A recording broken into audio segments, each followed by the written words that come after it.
All right, let's dive into snus today.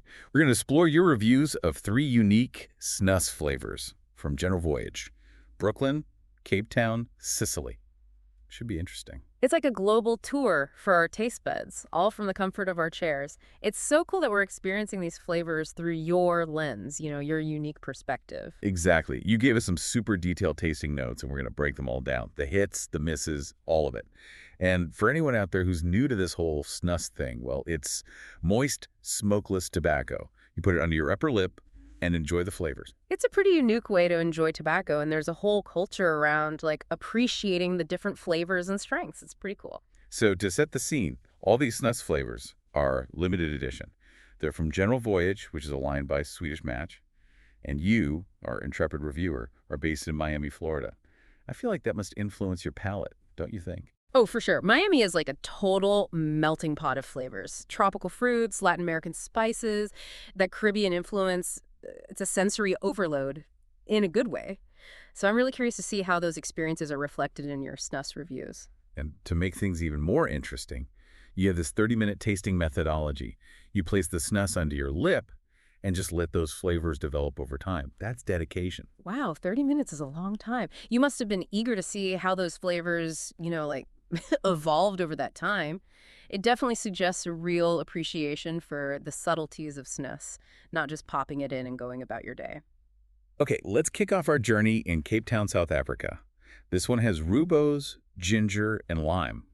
Pretty unique, right? I know you were super stoked to try this one because it's just so different from your usual snus rotation. Yeah, rooibos is an herbal tea from South Africa. It's got this earthy, slightly sweet taste. So combining that with ginger and lime in a snus, that's definitely like pushing the boundaries of flavor, not your average mint or wintergreen. You even mentioned the smell reminded you of starfruit, which makes total sense living in Miami. That's a connection someone in, I don't know, Alaska probably wouldn't make. Right. That's what makes this so cool. Like, your palate is probably primed for those, tropical tart flavors just because of where you live. It makes you wonder if someone from a different region would even pick up on those same notes. So the smell's got that familiar tropical vibe. But what about the actual taste? You mentioned that rooibos was the dominant flavor, and then ginger and lime were kind of playing more subtle roles. Yeah, it's like they're there to add layers of complexity without like stealing the show, like how a good chef uses spices. Just a touch to enhance, not overpower. And you described the strength as strong, even comparing it to Lundgren's. Not for the faint of heart. Yeah, that intensity might explain why you said it's not an everyday snus. Hmm. Maybe more of a special occasion snus, something to like savor and experience fully. Next, we're off to Brooklyn, New York. A totally different vibe. This one's bourbon and sandalwood, which sounds super sophisticated. Bourbon and sandalwood, that's definitely aiming for a very specific, mature audience. I mean, so you think of like leather-bound books and dimly lit jazz clubs. I wonder if those expectations played into your experience at all. Well, you were definitely intrigued by the smell. You said it reminded you of an old-fashioned cocktail. Strong bourbon notes. You even thought it would make an amazing snuff. High praise for the aroma. That must have set the bar pretty high for the taste. It did. And unfortunately, the taste didn't quite live up to that initial excitement. You said it basically tasted like a standard chocolate snus, similar to Eton. You even used the word disappointing. Oh, that's interesting. It's funny how we build up expectations based on just one element, like a powerful aroma. It can totally color our whole perception. Psychologists call it the halo effect. You're totally right. So even though the chocolate flavor might be good on its own, it's just not what you were expecting after that amazing bourbon and sandalwood smell. It's a bold move, trying to, capture those complex bourbon notes in snus form. Maybe it's a little too ambitious, like trying to fit a symphony into a haiku. You mentioned there were some bourbon notes, but they faded quickly. It's like the taste couldn't keep up with the hype of the smell. It makes you wonder, if you hadn't smelled it first, would that chocolate flavor have been a nice surprise? Would it have felt more balanced, more satisfying? Hard to say. Such a good point. Our senses can totally play tricks on us. And let's not forget, taste is totally subjective. What might be a letdown for you could be a delightful discovery for someone else. It's all about perspective. All right, last stop on our snus world tour. Sunny Sicily. This one is bitter orange, herbs, and limoncello. Very Mediterranean. Oh, just the description alone, I'm picturing a sun-drenched patio overlooking the sea. Sounds incredibly refreshing. And you said the smell was amazing, the best of the three, actually. You picked up aromas of Italian liqueurs like Campari and Aperol, with some lemon zest thrown in for good measure. It's like they bottled the essence of a perfect Italian summer evening. I can practically hear the glasses clinking, the laughter of friends enjoying aperitivo. And the taste? It lived up to the hype. You said it tasted just like a Negroni cocktail. For those who haven't had the pleasure, a Negroni is a classic Italian cocktail. Gin, Campari, and sweet vermouth. It's known for its kind of bittersweet herbal complexity, not exactly your typical snus flavor profile. You specifically mentioned that it wasn't sweet, which might not appeal to everyone, but for you, it was part of what made it so enjoyable, a definite hit. I love that. It challenges this assumption that all snus needs to be super sweet or, have that like overly flavored thing going on. Sometimes a more pure flavor, even if it's bitter or herbal, can be just as satisfying. You even said that if the other two snus flavors were a 3 out of 4, this one was a solid 4 out of 4. So Sicily takes the crown. It sounds like they really nailed that Negroni essence in snus form. It makes you wonder if there are other cocktails out there just waiting to be translated into a snus experience. That's a whole other deep dive. So let's take a step back for a second. You clearly have a diverse palate.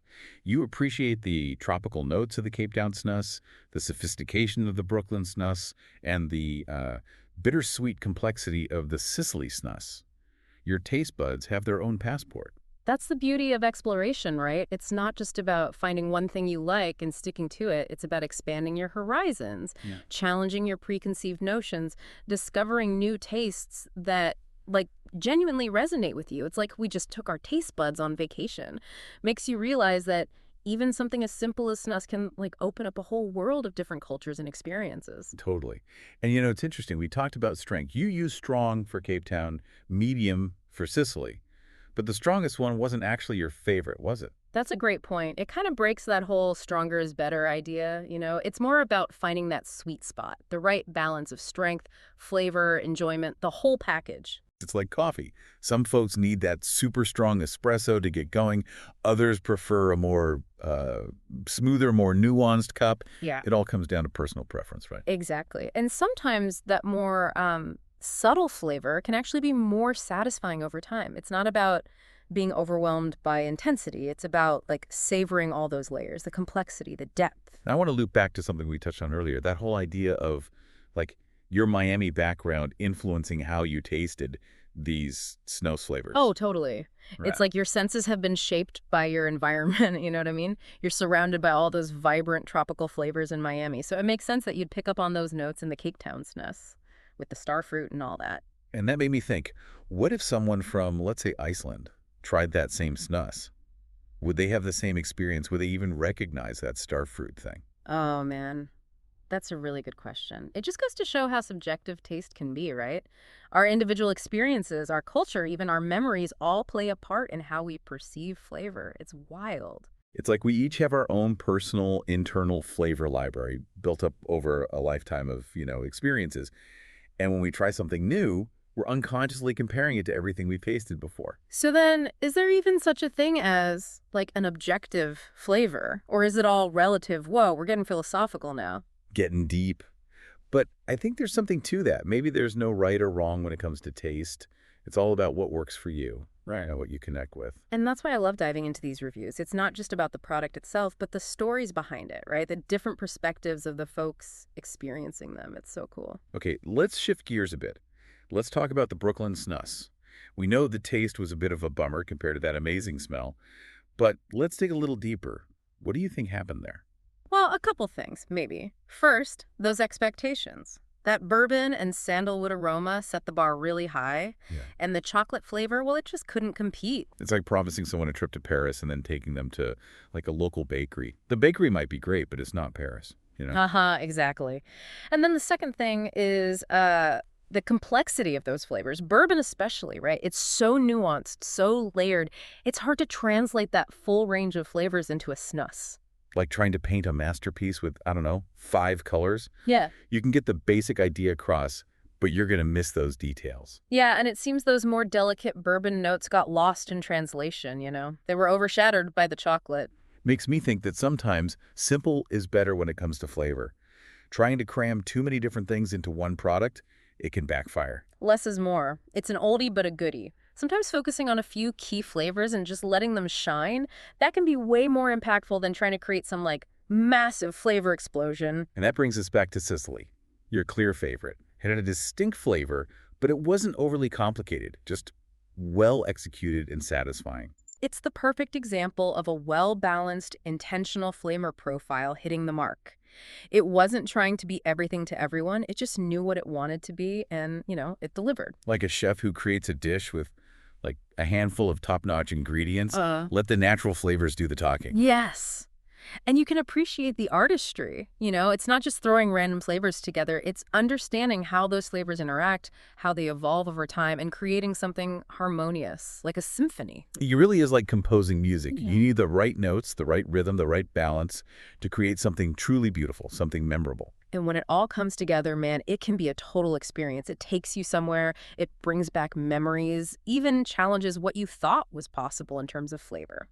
So as we wrap up this part of our deep dive into your Snus adventure, Right. what are some key takeaways for our listeners? Hit me.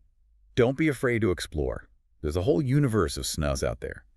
Endless possibilities when it comes to flavors and strengths. Don't limit yourself. Be adventurous. Absolutely. And remember, taste is subjective. What you love, someone else might find boring. Trust your gut, your palate, and find what makes you happy. And lastly, don't judge a Snus by its smell. While the aroma can set expectations, the real test is in the taste. Be open to being surprised, and don't shy away from trying something a little outside your usual zone. Sometimes the most unexpected flavors are the most rewarding. That's the fun part. Now, before we move on, one final thought-provoking question for our listeners. Ooh, love a good cliffhanger. Think about this. If you could create your own dream Snus flavor, what would it be? What crazy combination of tastes would take you to your happy place? Man, that's a good one to ponder. Really makes you think about the power of flavor and how it connects to what we really crave, Our aspirations. It reminds us there's always something new to discover. Even in something as, familiar as Snus, there's always more to explore. Yeah, and maybe that's the real point here. Mm. This deep dive wasn't just about these three Snus flavors. It was about taste itself, right? Mhm. Perception, and how all our experiences shape how we enjoy things. Totally.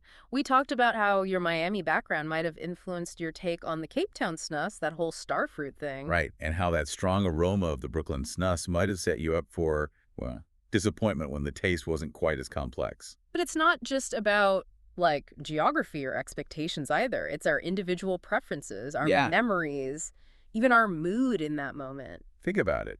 Have you ever had a food you loved as a kid that you try again as an adult and it's just not the same? Oh, all the time. It's like our taste buds grow up with us. What seemed exotic and exciting back then might be kind of blah now, even a little weird. It just shows you taste is always changing. What we find enjoyable is affected by so much more than just the, basic flavors. It's fascinating, really. And that's what makes exploring tastes so much fun. It's not fixed. It's this, back and forth between our senses, our experiences, and the world around us. So, as we wrap up our Snus deep dive, I want to leave you with this final thought. Lay it on me. Next time you try something new, food, drink, even a new activity, really pay attention to how you're experiencing it. Yeah, don't just taste it. Think about it. Why do you like it or not like it? What does it make you think of? What memories come up? And, be open to changing your mind. Maybe you think you hate spicy food, but have you tried the right kind of spice? Maybe you're not a coffee person, but have you tried different brewing methods? There are endless sensory experiences out there just waiting to be discovered. And the more open we are to those possibilities, the richer life becomes, right? Exactly. And hey, who knows? Maybe you'll even find a passion for something you never thought you'd enjoy, like Snus. It happens. So go out there and explore, embrace the unexpected, and most importantly, enjoy the ride. Thanks for joining us on this Snus adventure. We'll see you next time for another deep dive.